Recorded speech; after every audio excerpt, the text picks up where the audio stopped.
ابراہیم بہت بردبار، اللہ سے آہوزاری کرنے والے اور اس کی طرف رجوع کرنے والے تھے۔ اللہ تعالیٰ نے حضرت ابراہیم علیہ السلام کو فرمایا، اے ابراہیم اس گزارش سے آپ گریزاں رہیں، اس کا یقینی فیصلہ ہو چکا ہے اور ان پر نہ ٹلنے والا عذاب نازل ہو کے رہے گا۔ وہ کیا گناہ کرتے تھے؟ لوط علیہ السلام کی قوم میں نے بتایا تھا، مرد مردوں سے بدفعلی کرتے۔ تو حضرت ابراہیم نے بھی عرض کی، بار بار گزارش بحث کی کہ اللہ مہربانی فرما ان کا عذاب۔ آپ دیکھیں نبیوں کے حوصلے کتنے بڑے ہیں، قومیں تنگ کرتی ہیں اور طرح طرح کی باتیں کرتی ہیں، اور پیغمبر پھر بھی کہتے ہیں یا اللہ مہربانی فرما، اے اللہ ان سے عذاب۔ آیت نمبر 77 میں حضرت لوط علیہ السلام کی قوم کی بدعمالیوں اور لوط علیہ السلام کے اپنی قوم کو بدعمالیوں کے باعث فرشتوں کی آمد، قوم کے بدعمال لوگوں کے دوڑ کر آنے اور حضرت لوط کو ان کے سمجھانے اور ان کے انکار پر مضطرب ہونے کا ذکر ہے، جس پر فرشتوں نے حضرت لوط کو تسلی دی کہ آپ فکر نہ کریں، ہم آپ کے رب کے فرشتے ہیں، یہ آپ اور ہم تک نہیں پہنچ سکیں گے۔ آپ رات کے آخری حصے میں قوم کی طرف توجہ کیے بغیر ہجرت فرما لیں، اس لیے کہ صبح کے وقت ان پر عذاب آئے گا۔ جب اللہ کا عذاب آیا تو اس نے بستی کے اوپر کے حصے کو نیچے کر دیا اور قوم لوط کے اوپر اللہ کی طرف سے لگاتار نشان زدہ پتھر برسائے گئے، لگاتار پتھر آئے۔ آیت نمبر 84 میں اللہ تعالیٰ نے حضرت شعیب علیہ السلام اور ان کی قوم کا ذکر فرمایا ہے اور ان کے جرائم کو بیان کیا گیا ہے۔ وہ ناپ تول میں کمی کرتے تھے، دوسروں کو چیزیں کم تول کر دیتے تھے۔ اللہ تعالیٰ نے ان سے فرمایا کہ فساد فی الارض سے باز آؤ اور اپنے سے پہلے سرکش امتوں کا انجام دیکھ لو۔ جب حضرت شعیب کی نصیحتوں کا ان پر اثر نہ ہوا تو پھر اللہ تعالیٰ نے انہیں بھی عذاب سے ہلاک کر دیا۔ آیت نمبر 94 میں فرمایا کہ جب ہمارا عذاب آیا تو ہم نے اپنی رحمت سے حضرت شعیب اور ان پر ایمان لانے والوں کو بچا لیا، اور ظالموں کو ایک زبردست چنگاڑ نے پکڑ لیا تو صبح وہ اپنے گھروں میں اوندا منہ پڑے تھے، گویا وہ کبھی وہاں آباد تھے ہی نہیں۔ آیت نمبر 96 میں حضرت موسیٰ علیہ السلام کو عطا کیے جانے والے 9 معجزات کا ذکر ہے۔ پھر فرعون اور اس کے پیروکاروں کے باطل روش کے باعث ان کی ہلاکت کا بھی ذکر فرمایا، اور دنیا اور آخرت میں انہیں ملعون یعنی لعنتی قرار دیا۔ جن بستیوں کو اللہ تعالیٰ نے ہلاک کیا ان میں سے بعض کے آثار موجود ہیں اور بعض کے آثار تک معدوم ہو چکے۔ ان میں سے ہر بستی والے اپنے ظلم کے باعث ہی ہلاک ہوئے۔ اللہ تعالیٰ کسی پر ظلم نہیں فرماتا، لوگ خود اپنی جانوں پر ظلم کرتے ہیں۔ جو شخص عذاب آخرت سے ڈرتا ہے اس کے لیے اس میں نشانیاں موجود ہیں۔ آیت نمبر 106 سے اللہ تعالیٰ نے انجام کے اعتبار سے لوگوں کی 2 قسمیں بیان کی، 2 قسمیں فرمایا، ایک ہے سعادت مند لوگ اور دوسرے ہیں بدبخت۔ فرمایا بدبختوں کا ٹھکانہ جہنم ہے جس میں وہ ہمیشہ رہیں گے، اور نیک بختوں کا ٹھکانہ جنت ہے، وہ ہمیشہ اسی میں رہیں گے، اور ان کے لیے اللہ کی طرف سے نا ختم ہونے والی عطائیں۔ آیت نمبر 110 میں حضور صلی اللہ علیہ وسلم کو تسلی دی گئی کہ جس طرح یہ لوگ قرآن کے بارے میں اختلاف کرتے ہیں، اسی طرح قوم موسیٰ نے تورات کے بارے میں بھی اختلاف کیا تھا، اور اللہ نے ان کے اعمال کا پورا بدلہ انہیں دیا۔ آیت نمبر 112 سے سرکشی کو چھوڑ کر احکامات دین پر استقامت اختیار کرنے اور ظالموں کے ساتھ میل جول رکھنے سے بچنے کا حکم دیا گیا ہے، اور فرمایا کہ ظالموں سے میل جول کا انجام دوزخ کی آگ ہے۔ ہم لوگ نہ شکوہ کرتے ہیں، کسی حکومت کو بنے ہوئے 6 مہینے گزرتے ہیں تو شکوہ شروع ہو جاتا ہے، حالانکہ وہ خود تو نہیں نہ بنتے، ان کو کوئی بنانے والا ہے۔ تو ظالم کا جو مددگار ہوتا ہے وہ بھی ظالم ہوتا ہے، اس لیے احتیاط کریں۔ اور یہ صرف سیاستدانوں کی بات نہیں، دنیا کے ہر معاملے میں آپ غور کریں کہ آپ کسی ظالم کے مددگار تو نہیں۔ اللہ تعالی ہمیں حق پر استقامت عطا فرمائے۔ آیت نمبر 114 میں دن کے دونوں طرفوں میں اور ابتدائی رات کے کچھ حصے میں اللہ تعالیٰ نے نماز قائم کرنے کا حکم دیا ہے۔ رات کے کچھ حصے میں بھی نماز پڑھنی چاہیے، اور یہ بھی بتایا کہ بے شک نیکیاں گناہوں کو مٹا دیتی ہیں، اور یہ نصیحت قبول کرنے والوں کے لیے نصیحت ہے۔ آیت نمبر 120 میں اللہ تعالیٰ نے فرمایا کہ ہم آپ صلی اللہ علیہ وسلم کو رسولوں کی تمام خبریں آپ کے دل کی تسکین اور تقویت کے لیے بیان کرتے، اور ان میں مومنوں کے لیے نصیحت اور عبرت ہے کہ ان ساری باتوں سے عبرت پکڑ لو۔ بچہ صرف وہی جو اللہ کے نبیوں کے طریقے پہ چلا اور نبیوں کے ساتھ رہا، باقی بچ سکے نہیں۔ اللہ تعالیٰ کی طرف سے توحید و رسالت اور وقوع قیامت کے دلائل بھی ہیں۔ آیت نمبر 123 میں فرمایا کہ آسمانوں اور زمینوں میں سب غیب اللہ ہی کے ساتھ مختص ہیں اور ہر کام اسی کی طرف لوٹایا جاتا ہے۔ آپ اسی کی عبادت کیجئے، اسی پر توکل کیجئے، اور آپ کا رب لوگوں کے اعمال سے غافل نہیں ہے۔ اسی پارے میں آگے سورۃ یوسف شروع ہو رہی ہے۔ اس کو اللہ تعالیٰ نے کہا ہے کہ یہ بڑا پیارا قصہ ہے، احسن القصص کا، قصوں میں سونا قصہ۔ تو یہ کچھ 12ویں پارے میں اور کچھ 13ویں پارے میں ہے۔ میں نے یہ ارادہ کیا کہ یہ ایک ہی دن پوری بیان کی گئی۔ ایک بزرگ کی بات لکھی جو تابعی ہے، وہ فرماتے ہیں کہ ان بزرگوں کا طریقہ یہ تھا کہ وہ لوگوں سے چھپ کے پہاڑ کے پیچھے عبادت کرتے تھے، اور پوزیشن ان کی یہ تھی کہ کسی سے ملتے نہیں تھے، بالخصوص فجر کی نماز سے لے کر عصر کی نماز تک بکریاں رکھی ہوئی تھیں، ان کو چراتے رہتے تھے فرات کے کنارے اور نفل پڑھتے رہتے تھے۔ اس وقت کو ملنے بھی نہیں آتا تھا۔ ایک شخص بڑی دور سے ان کی شہرت سن کے آیا، میں نے تو ملنا ہے۔ لوگوں نے کہا وہ اس وقت نہیں ملتے، ناراض ہوتے۔ اس نے کہا اللہ کا بندہ ہے نا، ناراض ہو بھی جائے گا تو لمبا ناراض رہے گا نہیں، اللہ والے جلدی راضی ہو جاتے۔ پہنچ گئے۔ اب وہ بابا جی نماز پڑھ رہے تھے تو کہتے میں نے عجیب منظر دیکھا کہ بابا جی فرات کے کنارے نماز پڑھ رہے ہیں اور ایک بھیڑیا ان کی بکریوں کی حفاظت کر رہا ہے۔ کہتے میں حیران رہ گیا کہ بھیڑیا تو بکریاں کھایا کرتا ہے اور یہاں چرا رہا ہے۔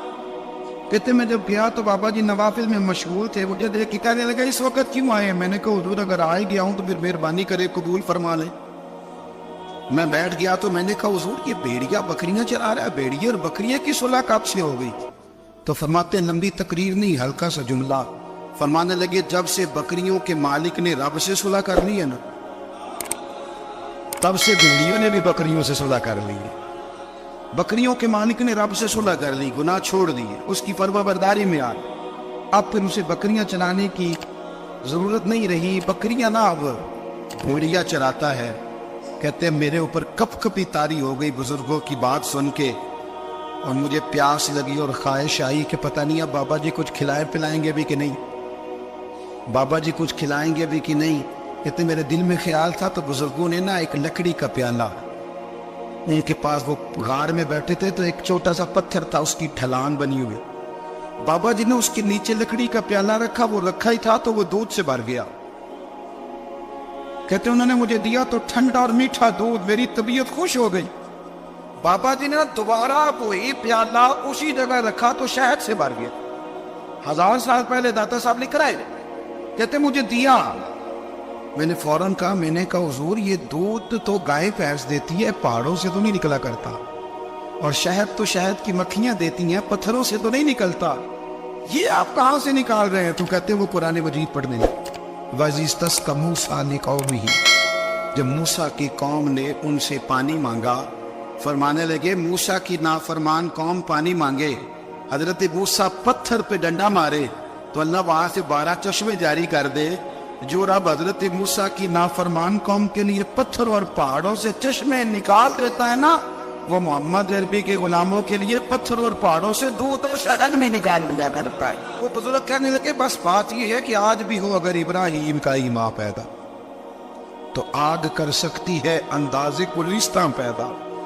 کہنے لگا حضور پھر میرے لیے بھی دعا کریں۔ آپ فرمانے لگے پھر دعا نہ کرا تو مدینے والے کی غلامی شروع کر، تو نبی کریم کی غلامی شروع کر، تو رسول پاک کی غلامی شروع کر۔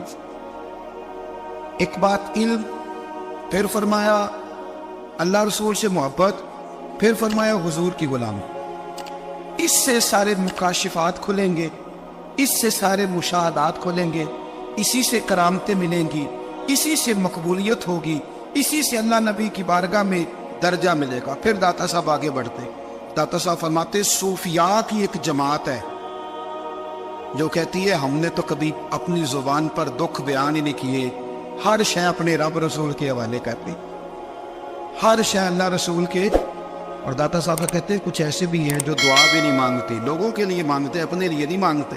آپ دعا کیوں نہیں مانگتے؟ تو کہتے ہیں اللہ کو تو پتہ ہی ہے ہمیں کیا چاہیے، اسے تو پتہ ہی ہے. ایک بزرگ کی بات لکھی ہے داتا صاحب نے، میری جماعت میں نا مزاج ہے کرامتوں کا. مجھے وہ ساری باتیں بھی آتی ہیں کہ ایک بندہ کراچی سے آیا، داتا صاحب حاضری دی تو اس کی لاٹری نکل آئی. یہ بھی مجھے آتی ہے، لکھی پڑھی ہے میری کتابوں میں ہے یہ بھی. ایک بندہ، یہ ساری باتیں نا آتی ہیں کرامتوں میں، بڑی ساری چیزیں لوگ بیان کرتے ہیں کہ میں وہاں آیا اور میں نے حاضری دی تو موج لگ گئی. یہ ساری باتیں آتی ہیں. ہمارے پرانے بزرگ اور بھی کسے سنایا کرتے تھے، ساری ہمیں چیزوں کا پتہ، پر جو عنوان ہے نا وہ حضرت شیخ ابو نور کہتے ہیں کہ ایک بندہ داتا صاحب کے مزار پہ گھوم رہا تھا.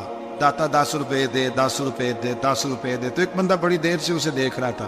وہ کہنے لگا داتا نے تجھے کیا دے دے؟ ادھر آ. میں دوسرے 10 دیے. بندہ بڑا حسین تھا، ہنس پڑا. کہنے لگا داتا تیرے بھی صدقے جاؤ. دن آنے لگا تو منکر سے ہی دلوا دیے، جو نہیں مانتا اسی سے دلوا دیے. وہ بڑا پریشان ہوا، میں اور چکر میں تھا، اس نے میرے اوپر ہی جڑ دی ہے بات. کہنے لگا داتا تیرے صدقے جاؤ.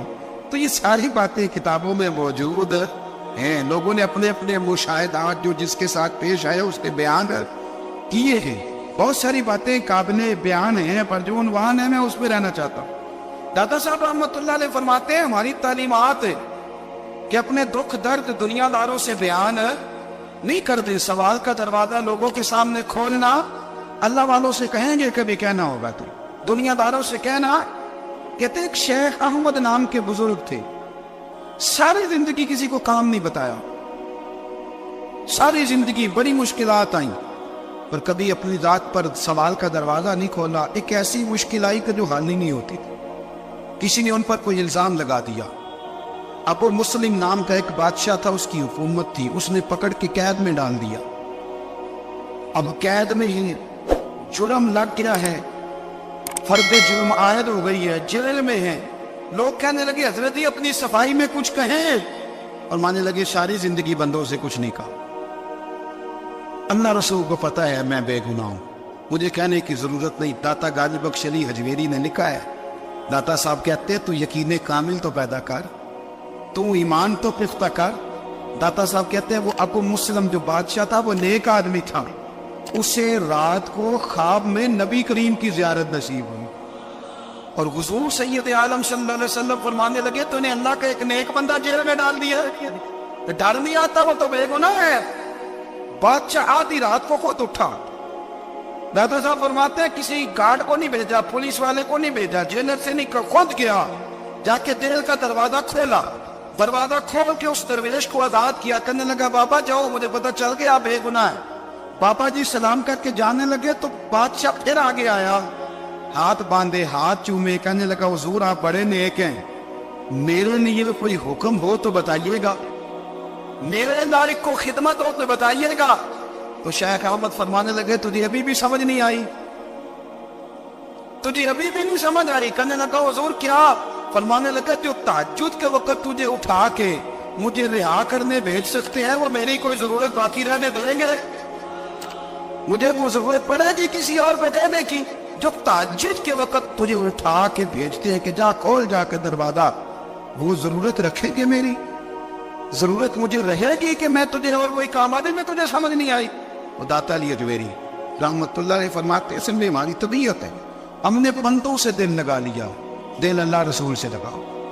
کسی بندے سے لگانا تو اس سے لگاؤ جو اللہ والا ہو. اختلاف شدت کا تھا. ابو سفیان آئے حضور کی بارگاہ میں، آئے کس لیے؟ مکے میں قحط پڑ گیا ہے، بارش نہیں ہوتی. ادھر سمامہ بن اسال یمامہ قبیلے کے سربراہ کلمہ پڑھ کے مسلمان ہو گئے. ساری گندم اس قبیلے سے آتی تھی. سمامہ کہنے لگا تم میرے مصطفیٰ کو نہیں بانٹتے، کوئی گندم نہیں پار جاؤ. ایک بارش کوئی نہیں، دوسری گندم کوئی نہیں. ابو سفیان تڑپ کے در رسول پہ حاضر ہوئے. ابھی تھوڑے دن گزرے ہیں احد میں حضور کے دانت شہید کیے، ابھی تھوڑے دن گزرے حضور کو ستایا ہے، ابھی تھوڑے دن گزرے حضرت امیر حمزہ کا کلیجہ نکال کے چبایا ہے، ابھی تھوڑے دن گزرے حضرت انس بن نضر کی گردن کاٹی، ابھی تھوڑے دن گزرے عبداللہ بن جحش کے ٹکڑے کیے، ابھی تھوڑے دن گزرے حضور کو ستایا ہے، تڑپایا ہے.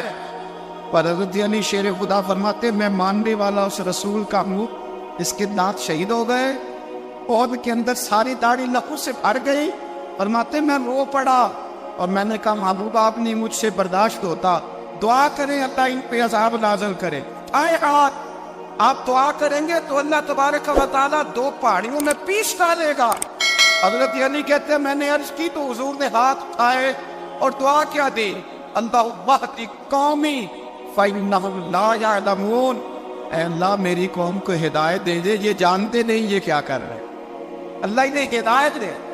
اخلاقی اصلاح کا معیار، تھوڑے دن پہلے حضور کے ساتھ یہ رویہ، ابو سفیان اب بے حال ہو گئے، بچے بھوک سے مرنے لگے، جانور پیاس سے مرنے لگے۔ ابو سفیان چھپتا چھپاتا کہنے لگا چارہ کوئی نہیں، مصطفیٰ کے پاس جانا ہی پڑے گا۔ ابو سفیان مدینے پہنچ گئے۔ جب پہنچے نا تو ابو سفیان کی اپنی صاحبزادی حضرت ام حبیبہ ام المومنین تھی، رسول اللہ کی زوجہ تھی۔ ابو سفیان جب آئے تو حضرت ام حبیبہ کے پاس سیدھے ان کے گھر گئے بیٹی سے ملنے۔ حضور کا بستر بچھا ہوا، حضرت ام حبیبہ حضور کی زوجہ ام المومنین بستر بچھا، ابو سفیان بیٹھنے لگے، جناب ام حبیبہ کہنے لگی ابا جی ٹھہر جائے، وہ ٹھہرے تو بستر سمیٹ دیا۔ کہنے لگے بیٹی شاید تیرے گھر میں کوئی قیمتی بستر نہیں، غربت چھپانے کے لیے بستر سمیٹ رہی ہو۔ جناب ام حبیبہ کہنے لگی ابا تو مسلمان نہیں نہ ہوا، ابھی تیری سوچ کافروں جیسی ہے، تو یہاں آ کے کھڑا ہونا جہاں میں کھڑی ہوں، پھر تجھے رسول اللہ کی محبت کے رنگ کا پتہ چلے۔ تو ابھی کھڑا وہاں ہے جہاں مجھے کفر ہی کفر سنائی اور سجائی دیتا ہے۔ بستر اس لیے نہیں سمیٹا کہ معاذ اللہ کم قیمت تھا، میں نے اس لیے سمیٹا ہے کہ وہ نجس ہے، ناپاک ہے، ابھی کلمہ نہیں پڑھتا۔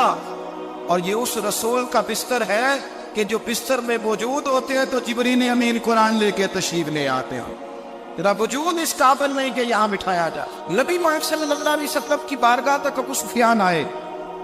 ابو سفیان کہتے مجھے امید نہیں تھی، ابھی سوچ نہیں نا بدلی، کہتے مجھے امید نہیں تھی، میرا خیال تھا وہ شکوے کریں گے، شکایتیں کریں گے، وہ کہیں گے تم نے بھی تو بڑا کچھ کیا ہے نا۔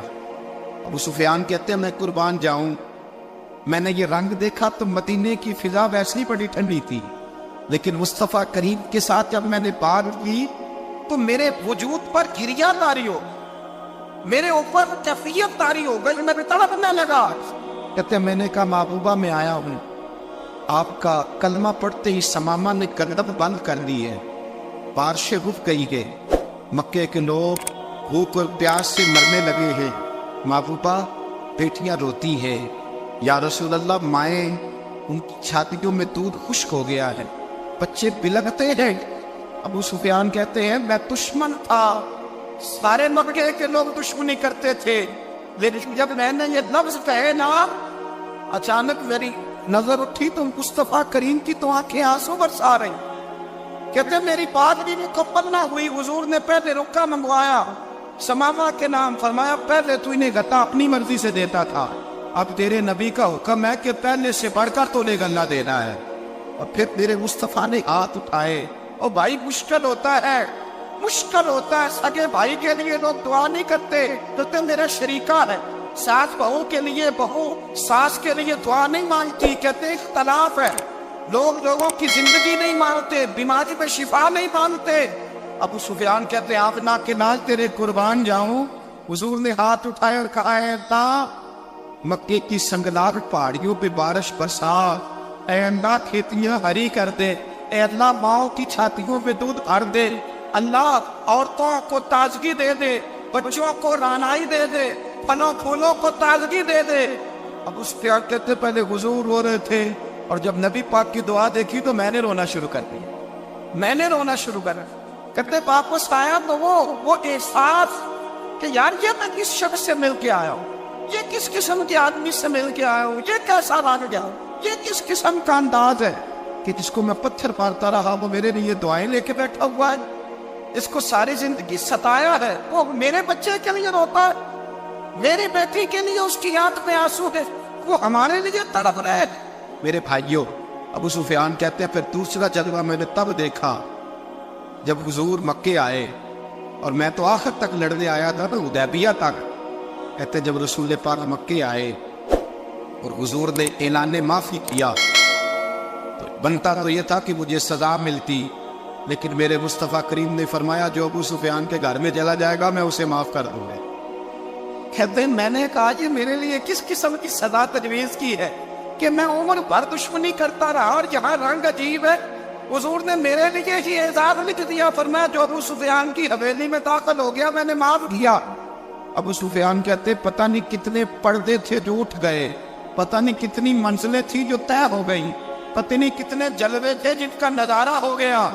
اور میں نے غور سے چہرہ دیکھا تو میری آنکھوں سے پٹی اتر گئی اور مجھے عبداللہ کے یتیم بیٹے کے پیچھے محمد الرسول اللہ کے جلوے نظر آنے شروع ہو۔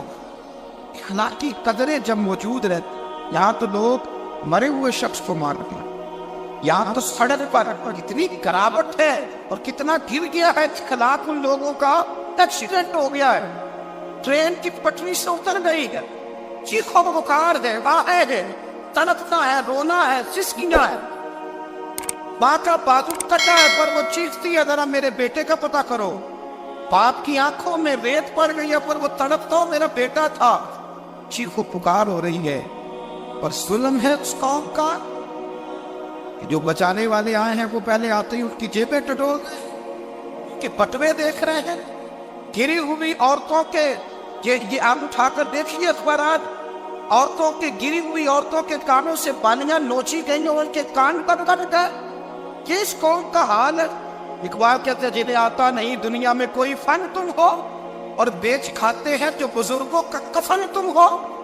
تم وہ لوگ ہو جو کفنوں پہ سودے کرتے ہو، جو قبروں پہ سودے کرتے ہو۔ یہ لوگ تجارتیں کر رہے ہیں، اخلاقی پستی کا یہ عالم کہ لوگ قبروں پہ سجدے کرتے ہیں، بیٹے بیچ کے دہیز خریدتے ہیں۔ غریب کی بیٹی روز تڑپتی ہے، روتی ہے، روز سسکیاں لیتی ہے کہ کہاں سے وہ دروازہ کھلے گا جب میں بھی جب سہاگن ہوں گی، جب میرا باپ بھی عزت کے ساتھ مجھے رخصت کرے گا۔ اور غریب آدمی بیٹی کی شادی کے بعد اتنا دکھی رہتا ہے، وہ بھی کم ہی لوگ جانتے ہیں، وہ بھی وہی لوگ جانتے ہیں جو اس منظر سے گزرتے ہیں۔ ہمارا اخلاقی معاملہ اس قدر زیادہ تباہی کا شکار ہے۔ میرے مصطفیٰ کریم سید عالم نور مجسم صلی اللہ علیہ وسلم جذبات کا خیال رکھتے، احساسات کا خیال رکھتے، تصورات کا۔ او بھائی اس سے بڑا اخلاق کا مظاہرہ کہاں سے لینے جاؤ گے؟ یہ اللہ کے لال فرماتے ہیں میرا دل کرتا ہے نماز لمبی پڑھاؤ، نماز اللہ کی نماز، دل کرتا ہے تب بھی نماز پڑھاؤ، میں نبی صورتیں تلاوت کروں، میں پڑھ کے رب کریم کا قرآن پڑھوں، میں اللہ تبارک و تعالیٰ کی قرآن مجید کے ذائقوں میں کھو جاؤں۔ لیکن حضور فرماتے نماز میں کسی بچے کے رونے کی آواز آتی ہے، کسی بوڑھے کی ہائے کی آواز آتی ہے، کسی بیمار آدمی کی ہائے کی آواز آتی ہے۔ نبی پاک فرماتے میں اللہ کی نماز چھوٹی کر دیتا ہوں، اللہ کے بندوں کا خیال کرتا ہوں، میں رب کی نماز چھوٹی کر دیتا ہوں، رب کریم کے بندوں کا خیال کرتا ہوں۔ خدا کے بندے تو ہیں ہزاروں، بنوں میں پھرتے ہیں مارے مارے، میں اس کا پتا بنوں گا جس کو خدا کے بندوں سے۔ میرے حبیب کریم سید عالم صلی اللہ علیہ وسلم نے فرمایا اللہ کریم نے بندے کو مخلوق کو پیدا کرنے سے پہلے جو تحریر سب سے پہلے لکھی تھی نا، اللہ نے اپنے پاس جو جملے سب سے پہلے لکھے تھے بندے بنانے سے بھی پہلے، وہ فکر یہ تھے کہ ان رحمتی سبقت اعلی غضبی، رب کریم نے لکھا تھا بے شک میری رحمت زیادہ ہے، میرا غضب زیادہ نہیں ہے۔